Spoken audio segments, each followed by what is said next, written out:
Hello. This is a video on solubility and how to calculate solubility.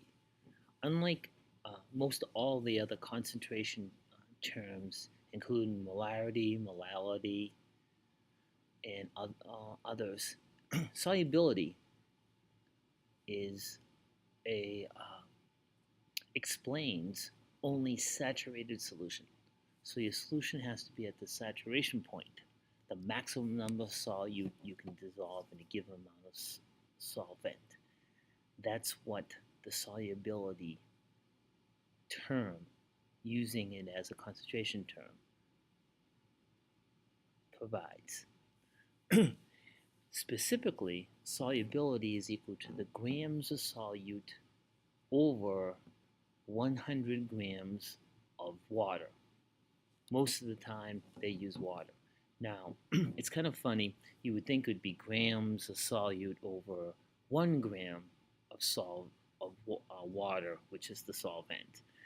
However, what happens is when you do that, the numbers become what I call funky. They're not easy numbers like 1 point something or 15 point something. So what they did is they changed the bottom and manipulated the numbers so that they would be pretty numbers that people like to see.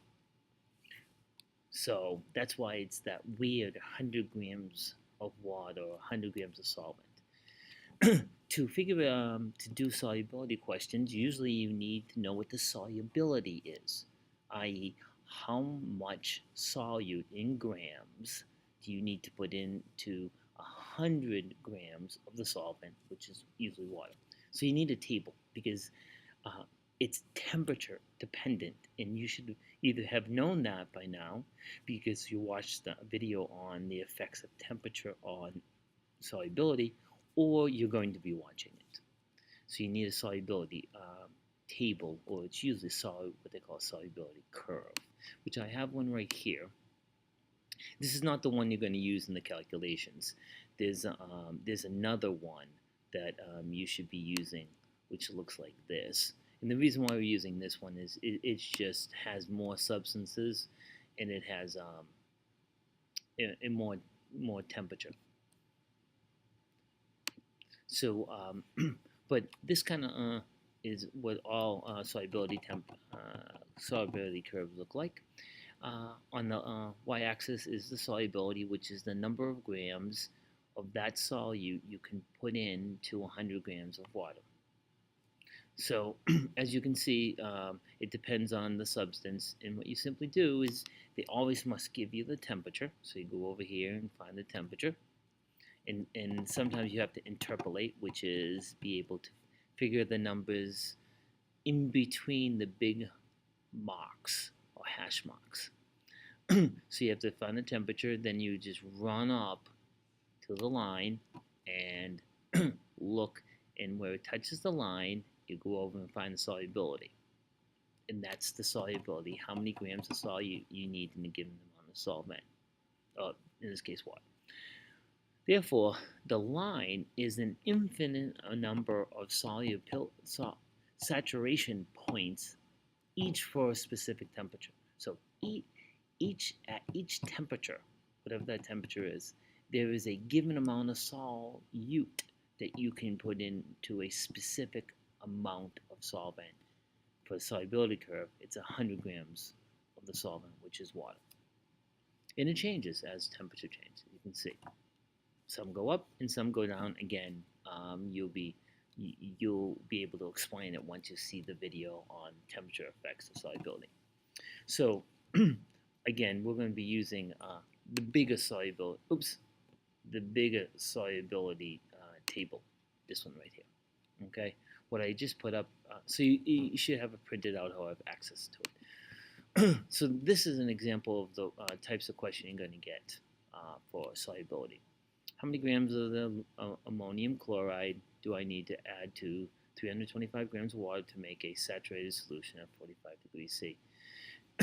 Now, the assumption is that all solvents are water. So whenever you see a chemical name, that's the solute. unless they specifically say, hey, my solvent isn't water, it is some other chemical. So, so water is always your solvent.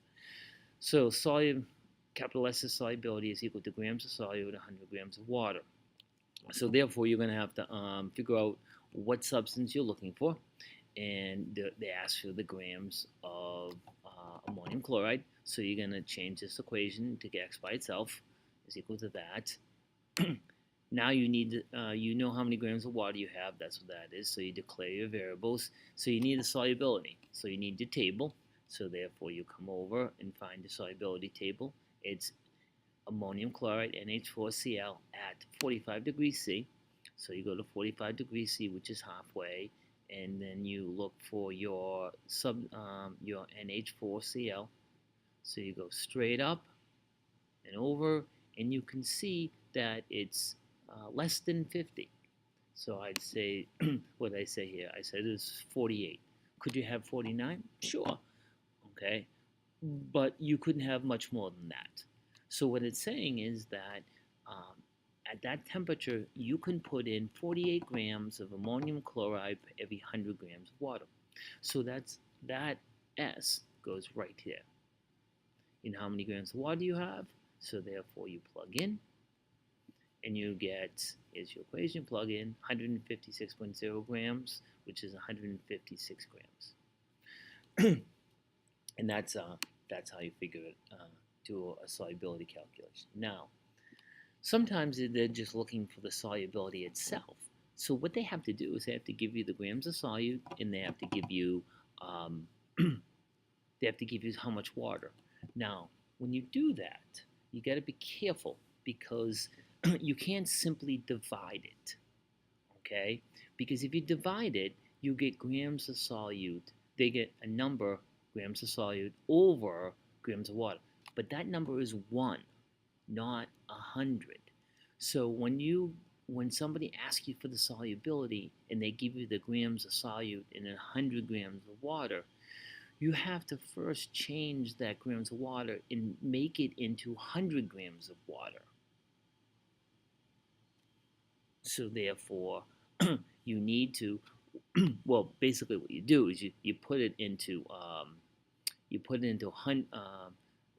you write the number here of grams of water, find the grams of solute per 1 gram of water, and then then what you do is you multiply the top and the bottom by 100 each to get the set 100 grams of H2O. Okay? I know it's a little difficult, a little unusual in the way we're doing it, but that's how the table works and what the table means. Okay? I hope that helps. Thank you.